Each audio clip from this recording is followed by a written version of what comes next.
Malaysia work visa, calling visa সংক্রান্ত বাংলাদেশ ও Malaysia সরকারের সর্বশেষ আলোচনা ও চলমান আপডেটগুলোর মূল বিষয় নিচে তুলে ধরা হলো। সাম্প্রতিক আপডেট ও পরিস্থিতি। শ্রমবাজার খোলার প্রক্রিয়া, বাংলাদেশ থেকে নতুন কর্মী নেওয়ার বিষয় নিয়ে দুই দেশের সংশ্লিষ্ট মন্ত্রণালয়ের মধ্যে আলোচনা অব্যাহত রয়েছে। সরকার ও রিক্রুটিং এজেন্টগুলোর চেষ্টা চলছে যাতে কম খরচে এবং স্বচ্ছ প্রক্রিয়ায় পুনরায় নিয়মিত কর্মী পাঠানো শুরু করা যায়।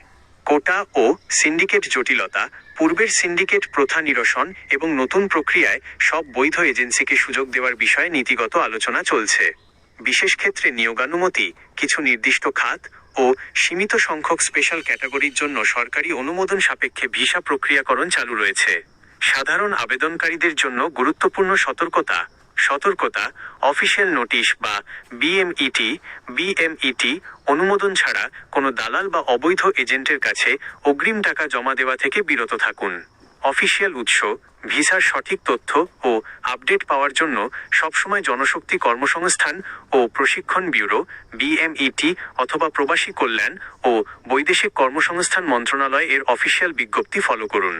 মেডিকেল ও পাসপোর্ট, সরকারিভাবে নতুন কলিং ভিসা ও বিএমইটি ক্লিয়ারেন্স ঘোষণা হওয়ার পরই কেবল নির্ধারিত মেডিকেল সেন্টারে স্বাস্থ্য পরীক্ষা করাবেন।